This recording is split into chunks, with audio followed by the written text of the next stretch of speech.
जय श्री श्याम, हारे के सहारे की जय हो, लख दातार की जय हो।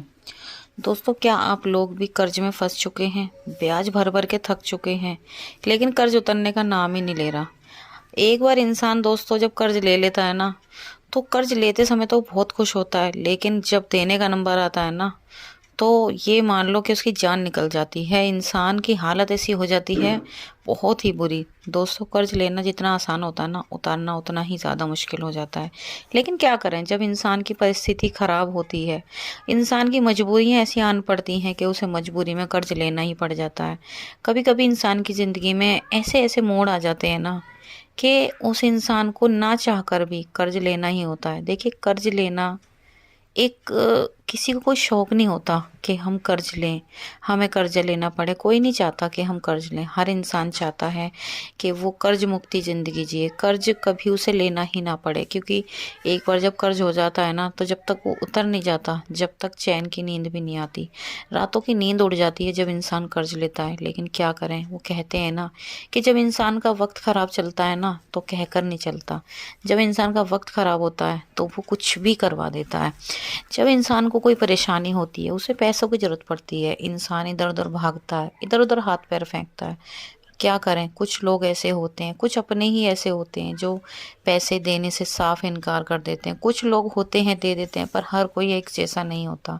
खासकर अपनों में ऐसे लोग मिलेंगे जो साफ इनकार कर देते हैं।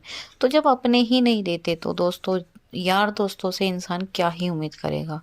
इसी वजह से इंसान परेशान होके, टेंशन में, फिर इधर उधर प्राइवेट फाइनेंशियरों के पास जाता है। क्या करें, क्योंकि जब इंसान की मजबूरी ऐसी फंस जाती है कि उसको पैसा चाहिए ही चाहिए, चाहे किसी भी कीमत में मिले।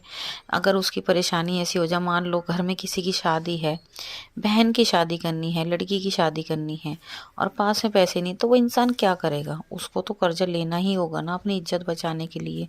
घर में किसी की हालत इतनी ज़्यादा ख़राब हो जाए, बीमारी इतनी भयानक हो जाए कि डॉक्टर भी अगर साफ साफ जवाब दे दें और उसे पैसों की ज़रूरत हो, क्या करेगा? वो तो प्राइवेट फाइनेंशियल से पैसे लेगा। बहुत सारी ऐसी मजबूरियां होती हैं इंसान की। भाई, हर इंसान की अपनी अलग अलग मजबूरी है, जिस वजह से इंसान को पैसे लेने पड़ जाते हैं। एक मजबूरी है जो पैसे लेने पड़ जाते हैं। अब क्या करें, इंसान की मजबूरी ऐसी है। किसी को कोई शौक नहीं होता कभी कर्जा करने का। कोई इंसान नहीं चाहता कि मैं कर्जा करूं या कर्जा लूं, पर वो हालात जो ऐसे होते हैं ना, वो कर्जा करवा ही देते हैं। और दोस्तों, आप सभी लोग जानते हैं कि जो प्राइवेट फाइनेंसर होते हैं ना, इनका ब्याज कितना ज़्यादा मोटा होता है, कितना ज़्यादा तगड़ा इनका ब्याज होता है। दोस्तों, मैं आपको बता दूं, आज मैं आप लोगों के साथ एक ऐसा उपाय शेयर करूंगी ना, जिसको करने से आपको कर्ज से तो मुक्ति मिले ही मिलेगी, साथ ही साथ आपके पास धन आने के नए नए रास्ते खुलेंगे। आपके पास नए नए धन आने के रास्ते बनेंगे, नए नए तरीके आपको मिलेंगे पैसा कमाने के। कहीं ना कहीं से आपके पास पैसा आना शुरू हो जाएगा। और दोस्तों, जब आपके पास पैसा आना शुरू हो जाएगा, तो कर्ज धीरे धीरे अपने आप उतरना शुरू हो जाएगा, है ना। क्योंकि देखिए, बिना पैसों के तो आप किसी का कर्ज उतार नहीं सकते, और आपको कोई इतना पैसा देगा नहीं कि आप अपना कर्ज उतार दें। मान लीजिए दोस्तों, सपोज आपके ऊपर 3 लाख का, 4 लाख का या 10 लाख का अगर कर्जा है, तो अब आपको टेंशन है कि कर्जा कैसे उतारें। देखिए, जिस टाइम इंसान पे कर्जा हो जाता है ना, तो उस टाइम इंसान का दिमाग काम करना बंद कर देता है। क्योंकि इंसान जो कमाता है ना, वो सारा कर्ज में ही चला जाता है। उस वजह से घर के खर्चे नहीं चल पाते, और जब घर के खर्चे नहीं चल पाते, घर के खर्चों की पूर्ति नहीं हो पाती, तो घर में लड़ाई झगड़े अपने आप होने लग जाते हैं, अपने आप टेंशन होने लग जाती है। क्या करा जाए, क्या ना करा जाए, तो इंसान के घर में है ना, ऑटोमेटिकली कलेश होने शुरू हो जाते हैं। तो ये सारी जड़ है ना, कर्जा होता है। अब हम इस जड़ को ही काट दें, अगर हम कर्ज को ही उखाड़ के फेंक दें, मतलब कर्ज ही हमारा उतर जाए, तो फिर टेंशन ही नहीं होगी। जब कर्ज उतर जाएगा, तो इंसान की ज़िंदगी में खुशियाँ अपने आप खुद ब खुद चल के आ जाएंगी। तो दोस्तों, आज मैं आप लोगों के साथ एक ऐसा उपाय शेयर करूंगी, जिसे करने से आपका कर्ज धीरे धीरे बहुत ही जल्द उतर जाएगा। तो लेकिन दोस्तों, उससे पहले अगर अभी तक आप लोगों ने हमारे चैनल को सब्सक्राइब नहीं किया, तो सबसे पहले हमारे चैनल को सब्सक्राइब करके बेल आइकन पर ज़रूर प्रेस कर ले, ताकि आने वाले वीडियो का हर नोटिफिकेशन सबसे पहले आप तक पहुंच सके। और दोस्तों, जितना हो सके हमारे इस वीडियो को आगे ज़्यादा से ज़्यादा शेयर कीजिए, ताकि और भी लोग इस चैनल से जुड़ सकें। और इस उपाय को शेयर करोगे अगर आप, तो और लोगों तक ये उपाय पहुंचेगा, ताकि और भी लोगों की मदद हो पाए। तो चलिए दोस्तों, बिना देरी करे उपाय को शुरू करते हैं।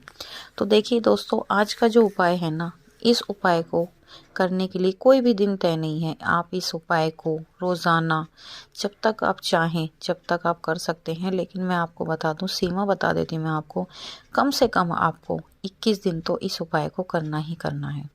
बाकी आपके ऊपर बात है। आप देखोगे जब 21 दिन में आपको चमत्कार दिखेगा ना, आप इस उपाय को करना छोड़ोगे ही नहीं।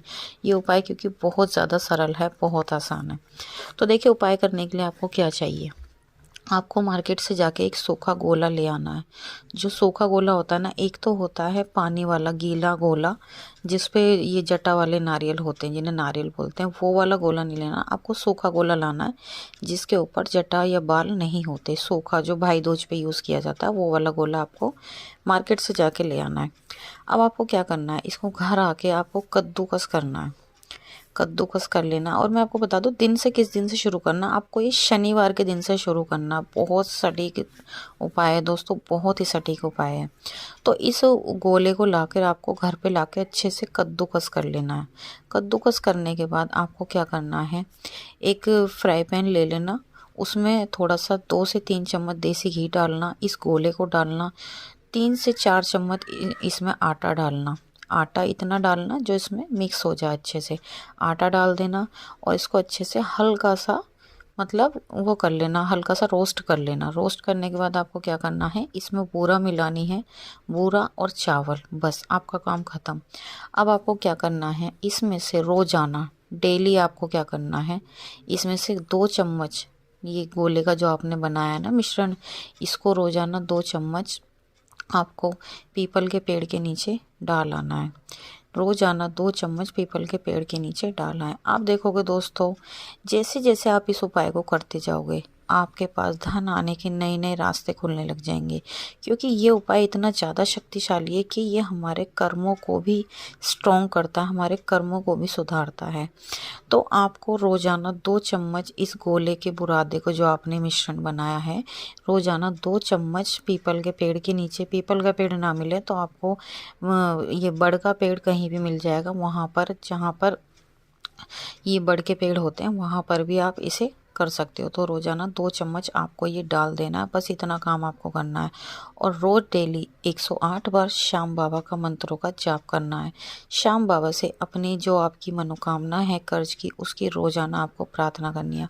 आप देखेंगे दोस्तों, जैसे जैसे आपके ये 21 दिन कंप्लीट हो जाएंगे, 22 दिन तो होंगे ही नहीं, बल्कि आप जिस दिन से इस उपाय को करना शुरू करोगे, उस दिन से ही धीरे धीरे आपके पास पैसे आने शुरू हो जाएंगे। धीरे धीरे नए नए धन के रास्ते खुलने लग जाएंगे।